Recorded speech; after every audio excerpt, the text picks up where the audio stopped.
What's going on, guys? I am Tim Kelly. This is Phillies Stoplight for April 14th, and the Phillies did not have a good road trip. They did not have a good weekend series in St. Louis. We're going to get to a bunch of topics today. I will say, not every show is going to be an indictment on Alec Bohm. And I feel like we're getting into that pattern a little bit here early in the season where it's like every time Alec Bohm has a bad game, it's kind of, well, should they have traded him? What happens to him after that type of thing? And those are fair questions, but over an 162 game season, you can only have that debate so many times without it just being repetitive. So I think there's a time and place to discuss Alec Bohm. He's obviously not off to a good start, but the Phillies also need him. This is a super, probably to a fault, left-handed lineup, and they need him to come through. And I think he'll have some good stretches. Now, I would be lying if I didn't wonder at the end of last season whether his time was up with the Phillies. There were certainly times in November and December where I felt like he was probably going to get traded. That didn't ultimately happen, and I did wonder from that point, what is his mindset going to be if he comes back, gets off to a slow start, and hears some boos? Do things kind of spiral? And that's something I talked about on Pattison, and since I've started doing these shows pretty consistently, and we'll talk about it more later in the season. It can't be that every single game is kind of an indictment on Alec Bohm, especially when there's other guys in this lineup underperforming right now that we can talk about. The first of those and most notable is Brandon Marsh, who is really off to an ice cold start, and he's another guy. At the end of last season, I wrote a story on Pattison, just kind of wondering, like, if the Phillies decide they want to shake things up, is he maybe someone that could move out? Because you'll kind of tolerate strikeouts from Kyle Schwarber, from Bryce Harper, because you know power stretches are coming. Brandon Marsh did hit 16 home runs last year. It's not that he gives you no power. He's hit quite a bit of triples since he's come to the Phillies, but when he's cold, he strikes out at a pretty alarming clip. He's got 14 strikeouts and 37 at-bats so far this season. He's hitting 108. So it's not looking great for him to start the season. Again, it's another guy. He has a track record. He's clearly better than what he's shown you to this point in the season. But it's another guy that's a left-handed hitter. And there's been talk kind of what happens when Justin Crawford comes up. And to tell you the truth, I don't know. Even if Brandon Marsh is performing better than this, you're not really going to platoon Brandon Marsh and Max Kepler in left field. They're both left-handed hitters that you have question about their ability to face left-handed pitchers. And right now, Brandon Marsh isn't hitting righties either, but long-term you have questions about ability to hit left-handed pitchers. Justin Crawford, if he does force your hand at some point this summer, is another left-handed hitter. So I have wondered, like, is there a point they get to this season if they feel like Justin Crawford's ready that Brandon Marsh becomes someone you flip mid-season to get another arm in the bullpen? It's crossed my mind, but in the meantime, they need him to get going, whether he's playing center field, left field, wherever. It's been really a struggle for him. This was supposed to be a season where you find out kind of once and for all, can he face lefties consistently? Right now, he hasn't been able to have success against anybody consistently, and he is someone that he's an excellent fielder in left field. He's a good fielder in center field, although sometimes you have questions about him kind of taking charge in center field. He has stretches where he's valuable offensively, and he is a very good teammate. I've seen it firsthand, and how much he's encouraged Johan Rojas, even in times where Rojas was taking reps and starts away from him, how encouraging he's been to him. So I don't say that lightly, that you do feel like you're getting to a crossroads with Brandon Marsh to a degree. A, because he's off to a slow start. B, you have Justin Crawford looming. And I did see a few people over the weekend talk about he's got 2 minor league options available. Do you maybe consider that? I think it's way too early. If you're still at this point in a month, then maybe you have that discussion. Justin Crawford is not coming up right now. I would be shocked if he's ready to come up right this minute. To me, if anything, that's more of a second half of the season type of thing. So if you send him down, who are you bringing up? Probably Cal Stevenson. And I think Cal Stevenson showed you in some limited reps last year that he can be kind of like a 25th or 26th guy on a major league roster, but it's another left-handed hitter, and I just don't know that you're getting a ton better than Brandon Marsh right now. So Your best bet is to hope maybe you give Brandon Marsh a few days early on this week to just kind of rest and reset and hope he's able to get back on track, because you need him to be better. Whether you envision him with the Phillies for the long run or just this season or whatever the case is, you need better out of him than what you've gotten to start the season. So for as much as we've talked about Bohm, Brandon Marsh has been arguably as concerning, if not more concerning. So that's the first thing I want to get to. The second thing today, Bryson Stott, he led off Friday and Saturday. He was not in the lineup Sunday against a left-handed starter, and that's a little bizarre to me that you would have somebody lead off that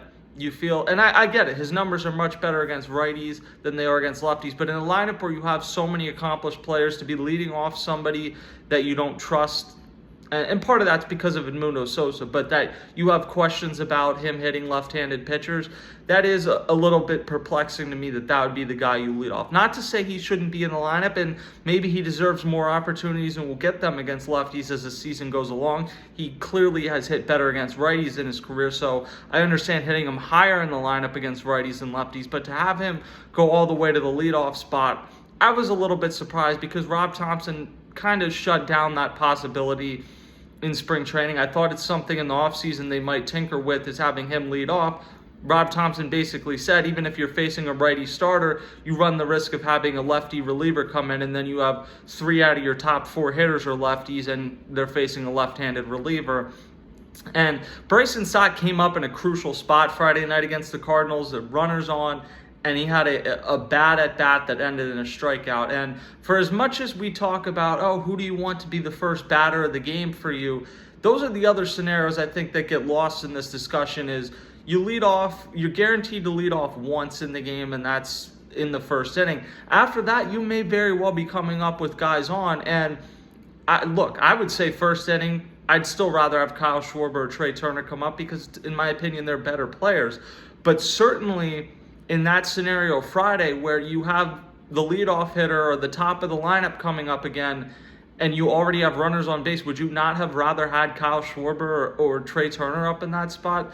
That to me is where the idea of Bryson Stott leading off, at least right now, a little bit perplexing. I'm interested to see if they continue to do that this week, or if you go back to just kind of alternating between Schwarber and Turner. I get the argument that Bryce Harper sees better pitches potentially when he's got Kyle Schwarber behind him, but I don't love Kyle Schwarber not hitting in the first inning. To me, Bryce Harper's your best hitter, and Kyle Schwarber is probably your second best, and both those guys you want up in the first inning, and you're probably not going to have 3 lefties in a row to start the lineup. So to me, it makes more sense to have Stott hitting 6 or 7 or maybe 5 against right-handed pitchers as opposed to having him lead off. But I'm sure there'll be plenty of time to discuss the leadoff topic, something that is seemingly a never-ending debate. It happened when Jimmy Rollins was here. People weren't content with Jimmy Rollins leading off, and I do think one day we'll look back when the Phillies don't have a leadoff hitter that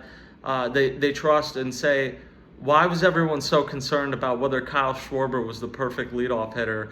And I mean, look at some of the guys they had lead off between like 2015 and Kyle Schwarber arriving in 2022, and think about kind of the situation you're in to complain about Kyle Schwarber leading off. It's funny to think about. The final thing, Giants coming into town, the Phillies are coming home, tough road trip, 2-4 between Atlanta and St. Louis, but there's no rest for the weary right now. They have a 4-game stint with the Giants coming in. Phillies are 9-6, so not a reason to panic even after a bad road trip. They're still 3 games up, or 3 games above 500. But the Giants are 11-4, even in a division where Dodgers are assumed to be the best team in baseball. The Padres have been probably the best team in baseball so far. And then I think the Diamondbacks outside of the Dodgers have about as good a roster as anybody in baseball. So it's pretty surprising to see the Giants off to an 11-4 start. And they may ultimately still finish 3rd or 4th in this division, but you're not getting any slouches. The one thing you're lucking out on is you're not going to face Logan Webb, but you're also not having Zach Wheeler pitch in this series for the Phillies either, so you kind of cancel that out. Taijuan Walker is going to go for the Phillies against Landon Rupp on Monday. Walker was excellent in his first start. The second start, you felt like that was maybe an unsustainable formula, but he still hasn't given up an earned run. He's given you a chance to win in both games he's pitched this season, so he'll open up the series. Game 2 is an interesting matchup. You got Justin Verlander, future Hall of Famer, going for the Giants against Jesus Luzardo, who has been excellent to start the season, so fun matchup there. Game 3, interesting matchup. Aaron Nola, I thought he was better Friday than he was in the prior start. Certainly still need to see more from him than you've seen, but Aaron Nola will go for the Phillies Wednesday against Robbie Ray, the former AL Cy Young Award winner, who's in his first full season back from Tommy John. So he's kind of one of the more interesting pitchers to watch this season. He had one great season. He's had some other years where you saw the stuff, but the numbers didn't necessarily ultimately look great at the end of the season. For a long time, he was kind of rumored to be somebody the Phillies were interested in. They never ended up with him. The Giants have him now, so interesting matchup Wednesday. And then you finish things off with Christopher Sanchez against Jordan Hicks, who was a guy, I think it was Matt Gelb a couple off seasons ago, reported that the Phillies, before Jordan Hicks got signed to be a starter, they were interested in him as a potential relief option.